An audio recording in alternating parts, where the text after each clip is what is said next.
Unyaka ka-2017 kube unyaka wethu sonke ama-combination, sajabula, sanqoba emincintiswaneni, sagcwalisa ama-festival, amaskandi. Konke lokho kungenxa kaNkulunkulu. Asibonge uNkulunkulu bese sicela unyaka ka-2018 kube unyaka wethu futhi ama-combination.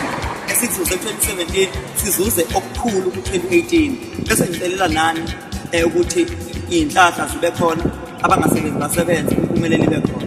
Iy'mali zonke mehla nenyuka nesixhasa ama-festival.